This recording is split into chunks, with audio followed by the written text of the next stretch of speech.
ہو ہی نہیں سکتا۔ میں نے بہت سی جانیں دیکھی ہیں جو روح القدس سے خالی ہیں اور خدمت گزاری کرنے کو نکل پڑتے ہیں۔ کیوں؟ کون پیسہ ہے۔ ایسے بہت سے لوگ میں آپ کو بتاتا چلوں، بہت سے لوگ آسمان پر آپ کو ملیں گے، اور میں دعا ہوں کہ میں اور آپ جب آسمان پر ہوں تو ہم ایسے لوگوں کا نظارہ دیکھیں اور یسوع مسیح ان کو کہتے ہو میں تجھے جانتا ہی نہیں۔ آپ دیکھتے ہیں کہ یسوع مسیح ایسے لوگوں کو کہیں گے جو اپنے روپے پیسے سے، اپنے اختیار سے، اپنے اثر و رسوخ نال خدمت کرنے کی کوشش کرتے ہیں۔ اتنے بھی تسی انہاں دا حال دیکھو گے تو آسمان سے بھی دیکھو گے۔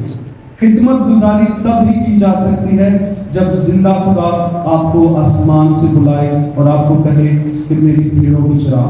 اگر وہ آپ کو کہے کہ جا میری خدمت گزاری کر، اگر اپنے تئیں نکلیں گے تو آپ مار کھائیں گے۔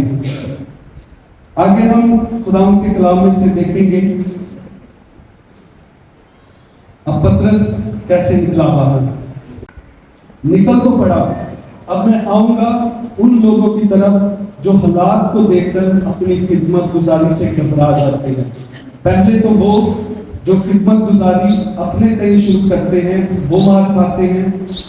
اگر آپ یسوع مسیح کے بلائے ہوئے ہیں اور یسوع مسیح نے آپ کو خدمت میں بلایا ہے تب بھی آپ پر پریشانی آ سکتی ہیں۔ خدا ان کا کلام فرماتا ہے کہ صادق کی مصیبتیں بہت سی ہیں۔ کچھ لوگ صرف ایک خادم کی چمک دمک دیکھ کر، اس کی گاڑی دیکھ کر، اس کا بنگلہ دیکھ کر، اس کے اکاؤنٹ میں روپیہ پیسہ دیکھ کر خدمت کی طرف نکل آتے ہیں۔ خدا نے بلایا بھی ہوتا ہے۔ میں آپ کو ایسی زندگیوں کے بارے میں بھی بتانا چاہتا ہوں، بلایا بھی خدا نے ہے، اور بلاوا بھی ٹھیک ہے، خدا کی خدمت میں بھی آئے ہیں، تو بھی ایک لالچ زندگی میں آ جاتا ہے اور وہ روپیہ پیسہ حاصل کرنا چاہتے ہیں، اور اسی روپے پیسے کے لالچ میں وہ بھی گھبرا جاتے ہیں۔ ایسی زندگیاں بھی ملتی ہیں ہمیں۔ آگے دیکھیے کہ ہوتا کیا ہے، مشکلات سے گھبرا جاتے ہیں۔ جو ایماندار ہیں وہ مشکلات سے گھبرا کر اپنی زندگی میں بہت سی غلطیاں کر جاتے ہیں جو ان کو ڈبونے کا سبب بن جاتی ہیں۔ وہ چلتے تو ہیں لیکن چلتے چلتے ڈوبنا بھی شروع ہو جاتے ہیں۔ ان کی خدمت گزاری شروع تو ہوتی ہے، اس کے ساتھ ختم بھی ہو جاتی ہے۔ میں بہت سے بڑے بڑے نام آپ کو گنوا سکتا ہوں جنہوں نے کسی نہ کسی طور سے غلطی کی اور آج ان کی منسٹریز کا کوئی پتہ نہیں۔ تو دوسری شادی کر کے خدا کے فضل سے باہر ہو جاتا ہے، کوئی روپے پیسے کے لالچ میں آ کر، کوئی خدا کی نافرمانی کر کے۔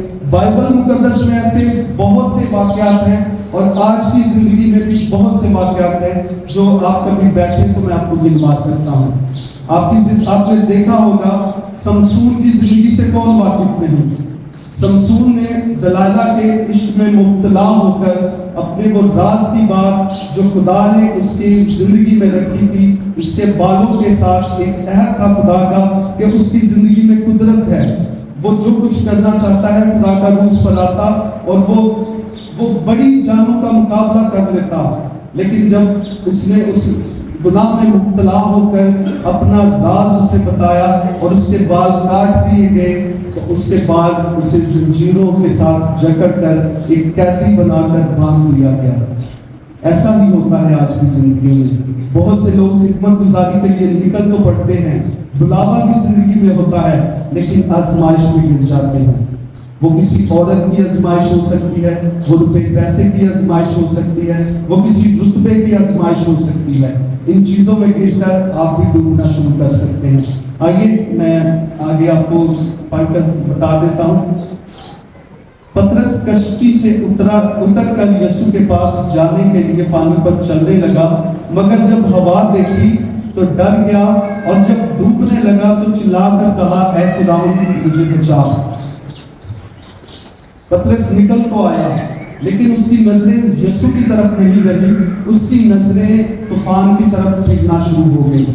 جب آپ خدمت کے لیے آتے ہیں میدان میں تو اپنا فوکس، اپنی نظریں اپنے یسوع مسیح پر رکھیں۔ اگر آپ روپے پیسے، عہدوں کی طرف اور بہت سی اور دنیاوی چیزوں کی طرف اپنی نظریں لگا لیں گے نا تو آپ کی خدمت ڈوبتی چلی جائے گی۔ بہت بڑی چیزیں، ایک میرا دوست ہے، اس نے مجھے فون کیا اور وہ خدمت گزاری کا کام کرتا ہے، اور اس نے مجھے کہا